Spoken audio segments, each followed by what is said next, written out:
नमस्कार, मैं हूं आशीष चित्रांशी और आप देख रहे हैं द न्यूज लॉन्चर। लाइए हेमंत जी को स्क्रीन पर। स्वागत है हेमंत भाई आपका। जो उधर बैठे हैं ये सबसे बड़ा राष्ट्रद्रोह कर रहे हैं। उधर कौन बैठे हैं? मोदी एंड कंपनी बैठी है। क्यों राष्ट्रद्रोह कर रहे हैं?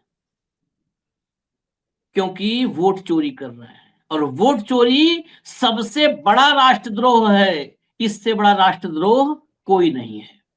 मुझसे पूछेंगे आप तो मैं भी कहूंगा हाँ बिल्कुल बात सही है।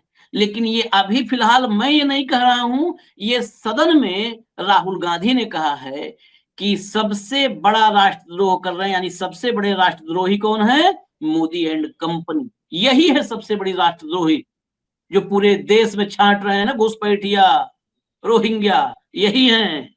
बिरला के सामने ज्ञानेश के खिलाफ राहुल गांधी ने सबूतों की झड़ी लगा दी कि ये ज्ञानेश कैसे मोदी एंड मिस्टर शाह, यही बोला, mister Shah, prime minister and mister Shah, इनके हाथों की कठपुतली कैसे बना हुआ है, कैसे ये गठजोड़ बना हुआ है। एक नए तरीके का गठबंधन है ये। चुनावी लोकतंत्र में एक नए तरीके का गठबंधन है जहां पर एक पॉलिटिकल पार्टी एक कॉन्स्टिट्यूशनल बॉडी के साथ गठबंधन कर लेती है। नहीं तो पॉलिटिकल पार्टी से गठबंधन करती थी। यहां गठबंधन ही कुछ अजीब है। और ये गठबंधन अगर हो जाए तो आप समझ लीजिए कि चुनावी लोकतंत्र सिर्फ और सिर्फ एक दिखावा है, एक पाखंड है और कुछ नहीं है। सदन में साहेब, शाह और ईसी आज सबको घसीटा राहुल गांधी ने। चर्चा की शुरुआत बस सीधा अब क्लिप्स से करेंगे। मैं आपको कुछ क्लिप्स दिखा देता हूं, सुना देता हूं। राहुल गांधी की 4 क्लिप्स है, गौर से सुनिएगा। और राहुल के बाद बहुत कुछ कहने के लिए है, लेकिन राहुल के बाद निशिकांत दुबे को राहुल का जवाब देने के लिए खड़ा किया गया। आप भारतीय जनता पार्टी की गंभीरता समझिए, ये गंभीरता है या मजाक है? जो 47, 75, 76, 80 बताने लगा। अरे आज की हम बात कर रहे हैं, आज की बात कर रहे हैं। आज क्या हो रहा है इस देश के डेमोक्रेसी में? किसी भी पॉलिटिकल पार्टी को कभी हम तो क्लीन चिट नहीं देते 47 से आज तक। सबने थोड़ा बहुत पानी में शक्कर मिलाया, पानी में नमक डाला। ये लेकिन पहली बार 14 के बाद हम वो दौर देख रहे हैं जब पानी गायब है, सिर्फ नमक मुट्ठी भर झोंक दिया जा रहा है, मिर्ची झोंक दी जा रही है और भर के गिलास आपके मुंह में शक्कर डाल दी जा रही है। अति सर्वत्र वर्जते, लेकिन अब अति ही दिख रही है और कुछ नहीं है। अब बाइट पर आता हूं, पहली क्लिप प्ले करिए।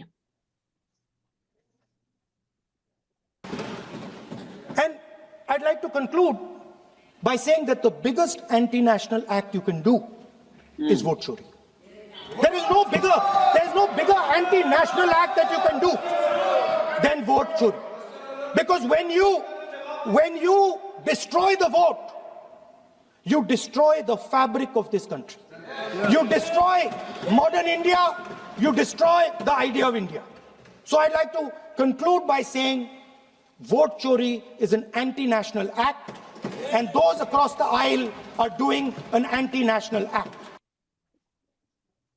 इसीलिए इससे शुरू किया है, हम उल्टा चल रहे हैं। ये आखिर में कंक्लूड किया था, जहां पर उन्होंने कंक्लूड किया है वहां से हम शुरू इसलिए किए क्योंकि वो लिखा है हमने राष्ट्रद्रोही, सबसे बड़े राष्ट्रद्रोही। यही बात उन्होंने कहा कि जो उधर बैठे हैं यही कर रहे हैं ये काम।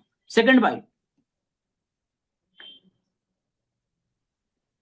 On the 30th of January 1948, 3 bullets pierced the chest of Mahatma Gandhi. Nathuram Godse assassinated the father of our nation. Today, our friends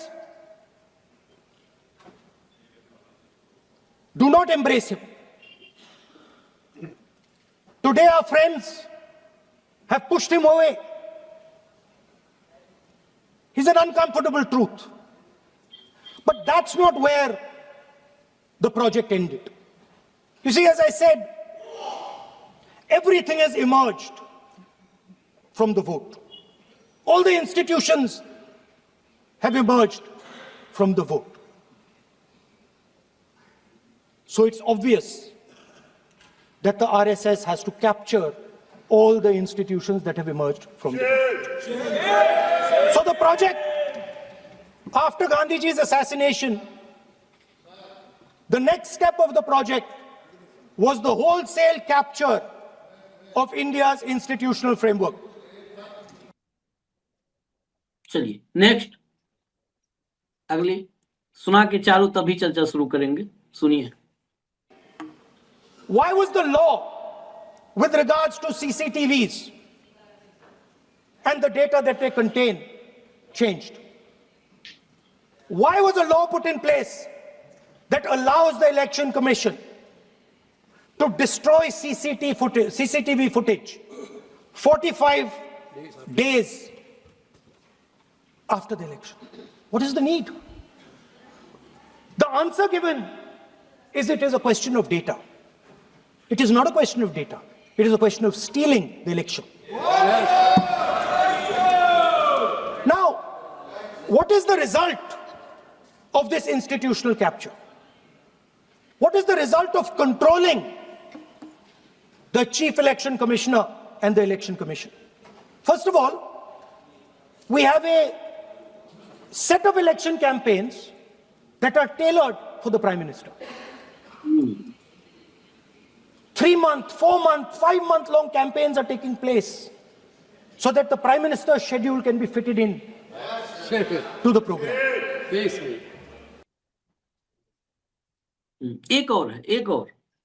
एक और बातें तो भी पूरी नहीं आ पा रही है, पूरा भाषण हम लोगों ने सुना है, लेकिन फिर भी एक और.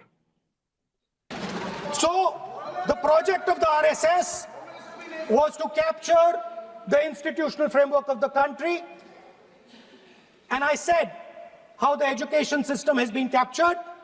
Vice Chancellor after Vice Chancellor after Vice Chancellor is placed not on merit, not on capability, not on scientific temper, but on the fact that he belongs to a particular organization.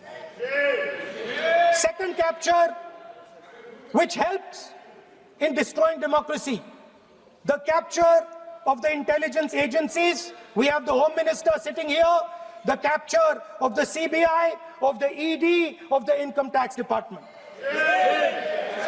And the systematic placement of bureaucrats who favor their ideology and attack the opposition and anybody who chooses to oppose the RSS. That is the second institutional capture. And the third there are many more. I can go on. And the third institutional capture. What is this?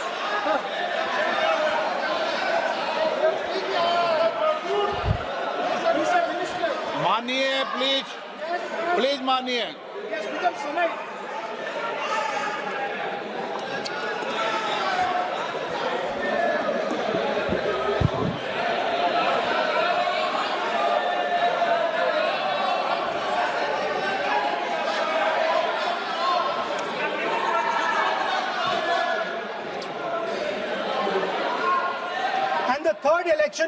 The third capture of the institution that directly controls the election system of our country, the Election Commission.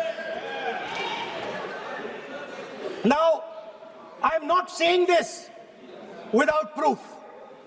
I have put forth adequate proof about how the Election Commission is colluding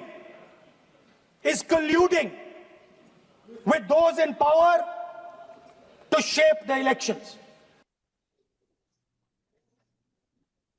But I want to ask 3 questions first, which will make it very clear that the BJP is directing and using the Election Commission to damage India's democracy. The first question, why is it that the CJI was removed from the selection panel of the Election Commissioner? What motivation could there be to remove the CJI? Do we not believe in the CJI? Of course we believe in the CJI. Why is he not in that room? I sit in that room. It is so-called a democratic decision. On one side, Prime Minister Narendra Modi and Mr. Amit Shah. On the other side, the leader of the opposition. I have no voice in that room. What they decide is what happens. So the first question, why is the Prime Minister and Amit Shah so keen on choosing exactly who the election commissioner is going to be? Second question, and even more devastating question. No Prime Minister has done this in the history of India. In December 2023, this government changed the law. They changed the law to make sure that no election commissioner could be punished for any action they take while they are election commissioner. Yes. Immunity. Why would the Prime Minister and Home Minister give this gift of immunity to the election commissioner? Why would they need to give this tremendous gift that no Prime Minister has given ever before to the election commissioner? Yes.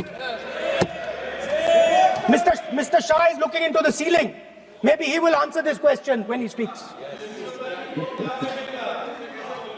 And finally, why was the law with regards to CCTVs and the data that they contain changed? Why was a law put in place that allows the Election Commission to destroy CCTV footage 45 days after the election? What is the need?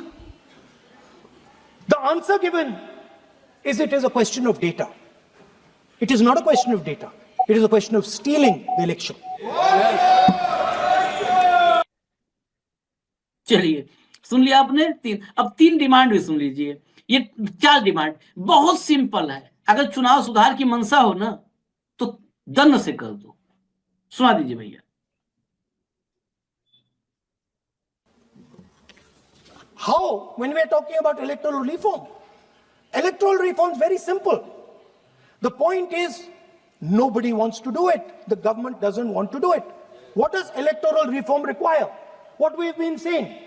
Number one, give machine-readable voter lists to all political parties 1 month before the election. That's the first step. The second step is take back the law that allows the destruction of CCTVs, CCTV footage. Very simple, not difficult. While you're doing that, also tell us what is the architecture of the EVM.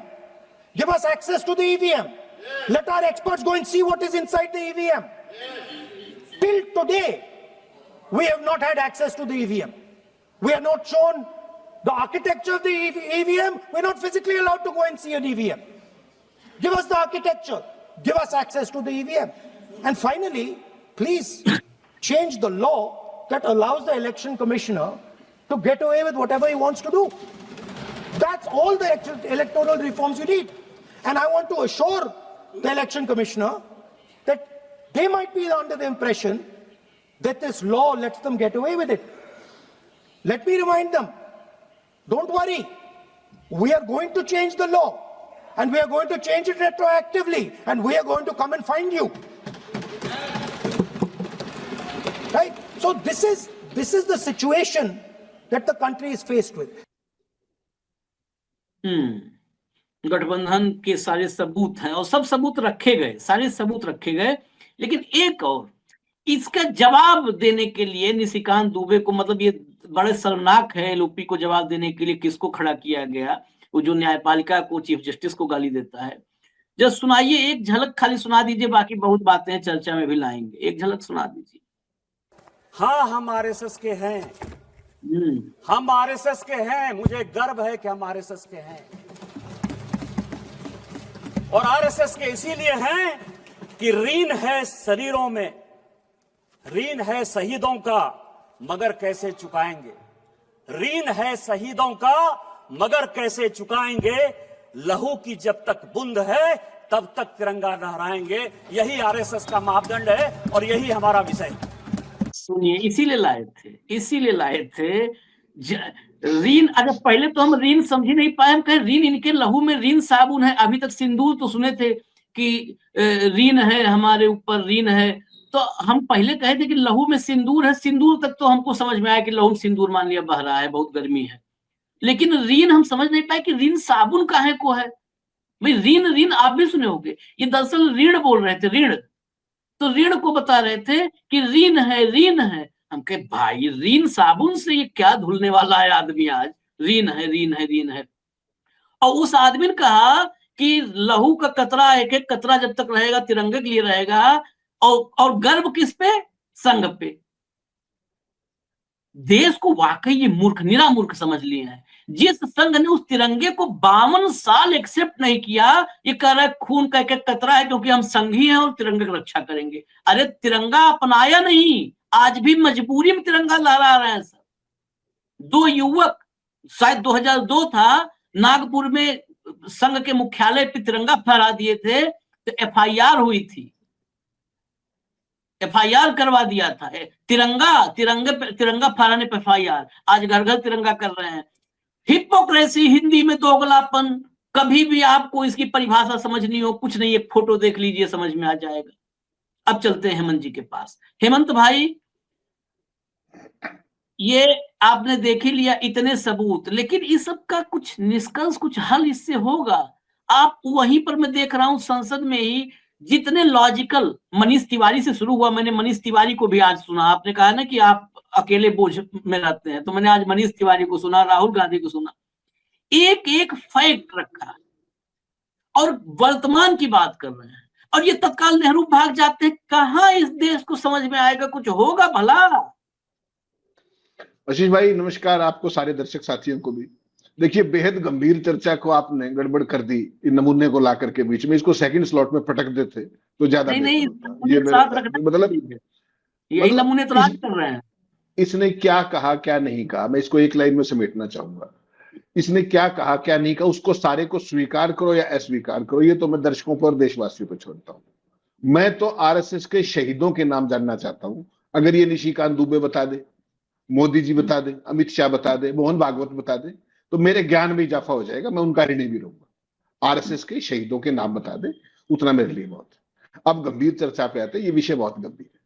28 minute का आशीष भाई भाषण दिया राहुल गांधी ने, और 28 minute में ये जो 11.5 पौने साल का जो विजय रथ चल रहा है पूरे देश में, उसकी पोल खोल के और पूरे के पूरे खेल को उधेड़ के रख दिया। और 28 मिनट में मैंने केवल 7 लाइन पकड़ी, 7 लाइन। वहां से शुरू करें क्योंकि आपने उसमें दिखाया 4 वीडियोस के अंदर। क्या मुद्दा है, इन्हीं की बात पर आ जाइए। इन्होंने मुद्दा क्या कहा कि बेसिकली वोट चोरी का मुद्दा था। चुनाव सारे के सारा विपक्ष 1 और 2 तारीख को उन्होंने संसद में जिस तरीके का प्रतिरोध किया। इन भाइयों ने क्या कहा, क्योंकि संसद तो चलाई नहीं थी, तो इन्होंने क्या किया कि साहब हम चुनाव सुधारों पर चर्चा करवाएंगे, एसआईआर पे नहीं कराएंगे, वोट चोरी पे नहीं कराएंगे। तो इन्होंने उसकी कैप्शन बदल दी, उसका मास्ट बदल दिया। ठीक।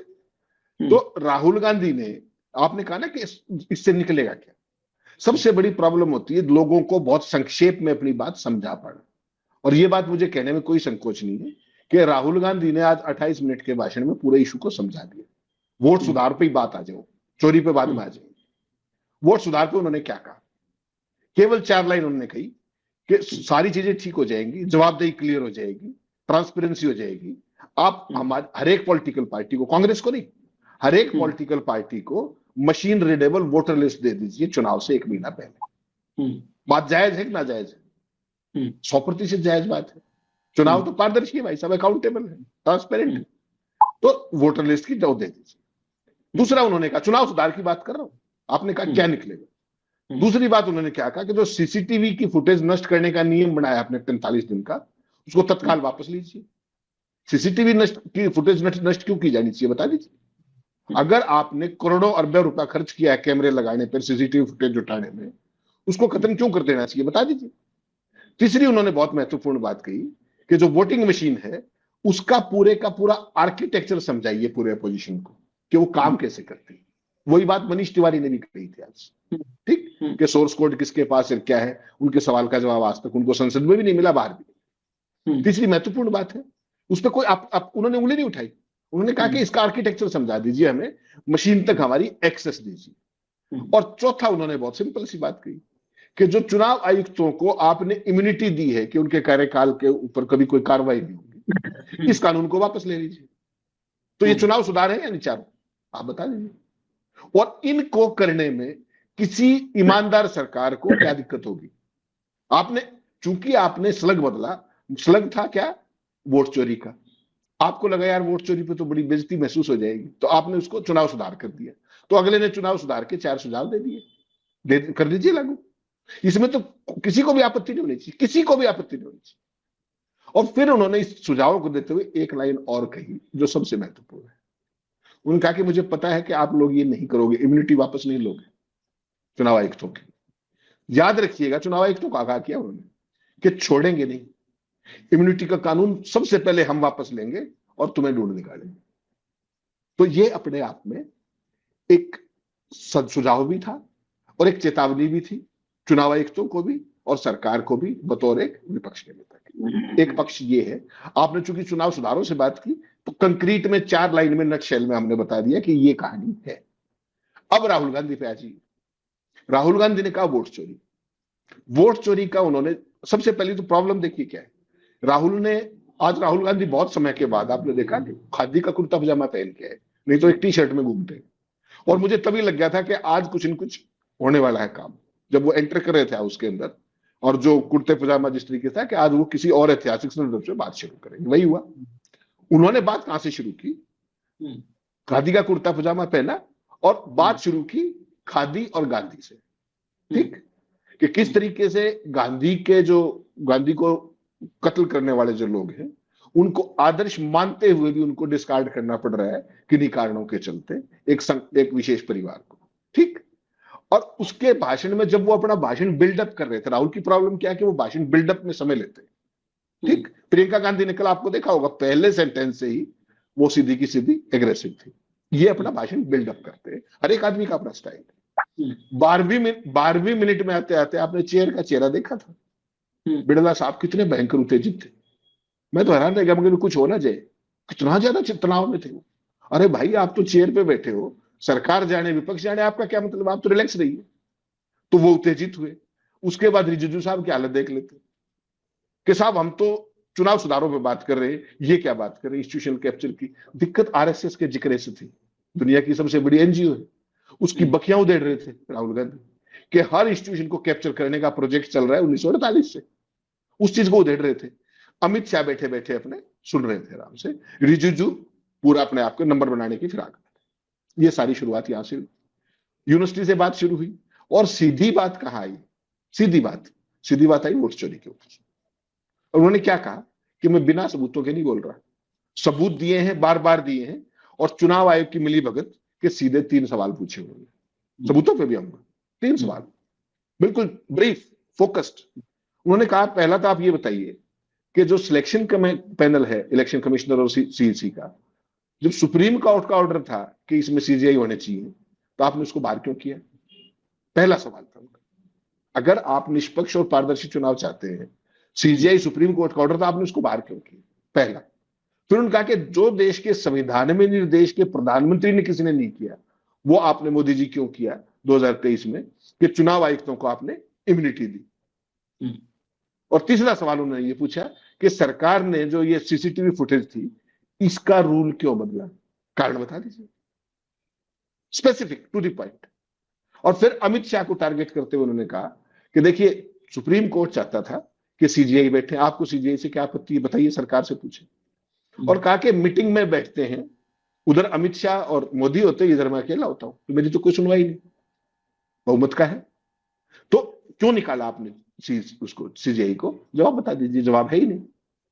उसमें तो ये है कि आपने कानून बना दिया, सुप्रीम कोर्ट ने कहा था, हमने कानून बना दिया। तो बेसिकली आशीष भाई क्या है कि आज की उसको अगर कोई समझे बहस को सारगर्भित, मैं 28 मिनट पे नहीं जा रहा हूं, क्योंकि हमने दोनों ने सुना, पूरा कायदे से उसको एनालाइज किया, चुनाव आयोग की छोटी मोटी समझ भी, और फिर उन्होंने चुनाव आयोग को जिस तरीके से उधेड़ा, गिरा के उधेड़ा है, कहा कि जिस तरीके से पीएम को 4-5 महीने तक वोट प्रचार करने की खुली छूट दी जाती है, फिर उन्होंने कहा कि हरियाणा के चुनाव में, फिर सबूतों पे आ गए कि हरियाणा के चुनाव में ब्राजील की महिला 22 बार वोटर लिस्ट में सबूत दिखाए उन्होंने, और एक महिला एक ही बूथ पे 200 बार उसका जिक्र किया। बोला आज तक मुझे किसी चुनाव आयोग ने जवाब नहीं दिया। आप सोचिए ना, 5 तारीख पिछले महीने की बिहार के चुनाव के फर्स्ट फेज से पहले दिन प्रेस कॉन्फ्रेंस की थी, और हरियाणा सीओ ने क्या कहा था कि हम तत्काल इसका विस्तृत जवाब देंगे। आज कितनी तारीख होगी? 34 दिन तो हो गए भाई साहब, दे दीजिए जवाब। कहां चले गए वो सीओ? कहां चले गए आपके मुख्य चुनाव आयुक्त? भाजपा भी कुछ नहीं। तो सारे सबूत एक के बाद एक उन्होंने रखते हुए सारे रख दिए, और फिर वो सीधी बात पे आए एसआईआर। उन्होंने कहा कि बिहार में आपने एसआईआर करा दिया? पूछा अमित शाह से, करा दिया ना आपने? 1,20,000 डुप्लीकेट वोटर आज भी कैसे हैं? सीधा पूछा उन्होंने। फिर उन्होंने कहा कि आपका जो ये चुनाव जीतने का जो रथ है, विजय रथ अभियान है, ये मध्य प्रदेश में भी ऐसे ही था जैसे हरियाणा में, ऐसे ही यूपी में था, ऐसे ही बिहार में है, और ऐसे ही महाराष्ट्र में था। और इसलिए ये सबसे बड़ा राष्ट्र विरोधी काम आप पूरे देश में करें, जो एंटी नेशनल काम जहां उन्होंने खत्म किया ना, वो बात थी कि जो लोग उस पार बैठे हैं वो सारे के सारे एंटी नेशनल तरीके से चुनाव चोरी करके, वोट चोरी को सबसे बड़ा अपराध लोकतंत्र का बताते हुए उनका कि आप लोग ये सब कर रहे हैं, और संघ परिवार की कायदे से बखिया उड़ेगी। अमित शाह जी को बताया कि आपने एक एक एजेंसी को इस तरीके से कैप्चर कर लिया है, अधिकारियों की पोस्टिंग जिस तरीके से की जाती है, वाइस चांसलर को जिस तरीके से लगाया जाता है, तो इनका जो पूरा मोडस ऑपरेंडी है, उस पूरे को मैंने 3 सेगमेंट्स में, जो राहुल गांधी ने बताया था 28 मिनट में, दर्शकों की सुविधा के लिए जिन्होंने ना देखा हो, आज का भाषण जो है वो कंप्लीट फैक्ट्स के ऊपर था। कोई लफाजी उसमें नहीं, किस तरीके के आरोबाजी नहीं। ये वो चीजें हैं जो ना केवल पब्लिक डोमेन में है, बल्कि सारी की सारी चीजें या तो जुडिशरी से ऑथेंटिकेटेड है। भाई सीजीआई को शामिल करने का काम तो सुप्रीम कोर्ट ने ऑर्डर किया था ना, ठीक। और जितने वोट चोरी के कागज है वो सारे वो पब्लिक डोमेन में दिखा चुके हैं। और सच्चाई ये भी है कि किसी का जवाब नहीं आया। किस तरीके से सीसीटीवी फुटेज का कानून बदला गया वो आज तक किसी को समझ में नहीं आया। क्यों बदला गया ये समझा दीजिए। तो पूरी सरकार शोर मचाना एक बात है, राहुल गांधी को 4 बार डिस्ट्रैक्ट करने की कोशिश की गई हाईएस्ट लेवल से, ठीक। उसके बावजूद भी वो डिस्ट्रैक्ट नहीं हुए, वो फोकस्ड रहे, और उन्होंने जो बखियां उधेड़नी थी वो उधेड़ी कायदे से। और अब आप एक चीज मान के चलिएगा, आपने 11.5 साल में और आज में एक अंतर देखा होगा इस सेशन के अंदर खासतौर पर। कभी भी इस देश में बड़े से बड़े इशू आए आशीष भाई, इन्होंने किसी मुद्दे पे चर्चा नहीं होने दी कभी, किसी भी मुद्दे पे। चाहे चाइना का इंक्लूजन था लद्दाख के अंदर, चाहे वो अपने पेगासस था, दुनिया भर की चीजें, नोटबंदी थी, फलाना था, किसी पे नहीं। इस बार ये पहली बार मजबूर हुए हैं वोट चोरी पे चर्चा कराने की, चाहे नाम बदल के। तो कुछ मौसम बदला हुआ है, और जब मौसम बदलता है तो परिस्थितियां देखिए। कल प्रियंका ने सदन में, इसी सदन के अंदर, लोकसभा के अंदर, प्रधानमंत्री के अर्ध सत्य और संपूर्ण झूठों को जिस तरीके से बेनकाब किया, और आज जिस तरीके से 24 घंटे भी नहीं बीते थे, आज राहुल गांधी ने जिस तरीके से वोट चोरी के पूरे प्रोजेक्ट को उधेड़ा, आरएसएस को उधेड़ा, और सारी चीजों को ब्लैक एंड व्हाइट में रखा, तो उससे सरकार कुछ भी करती रही, निशिकांत दुबे वगैरह नौटंक कुछ भी करवाते रही, आपको फर्क नहीं पड़ता। लेकिन और ना वो राहुल गांधी का कभी जवाब देने के लिए पैदा हुआ है। वो क्या कह रहा था, हमारे एसएस के लिए क्या है, इससे भी बड़े वाला था एक, आप भूल जाते हो। आरएसएस का एकलव्य था एक, पता करिए जरा कहाँ है वो। गुड़गांव है, फार्म हाउस में है किसी की प्राइवेट में, जबकि वो संवैधानिक तौर पर एंटाइटल्ड है नए मकान के लिए जब तक वो जिएंगे। तो जो आरएसएस के जो स्वयं सेवक है, आरएसएस के जो एकलव्य है, ये उनसे बड़ा एकलव्य नहीं है। तो वो कहाँ है जरा पता कर ले। तो ज्यादा आरएसएस के बोझ के ज्यादा नीचे दबने की जरूरत नहीं है, तथ्यों पे बात कर ले तो ज्यादा ठीक रहेगा। वरना आने वाले दिन, आज की बहस ये बता रही है कि आने वाले दिन इनके लिए चुनौती वाले होंगे। इंतजार करिए, कुछ ना कुछ तो रास्ता लोकतंत्र खुद ही निकाल लेगा। इसका रास्ता लोकतंत्र ही निकालेगा, क्योंकि लोकतांत्रिक व्यवस्था में इतनी ताकतें जनता को दी गई हैं कि वो अपने लोकतंत्र की हिफाजत कर सके।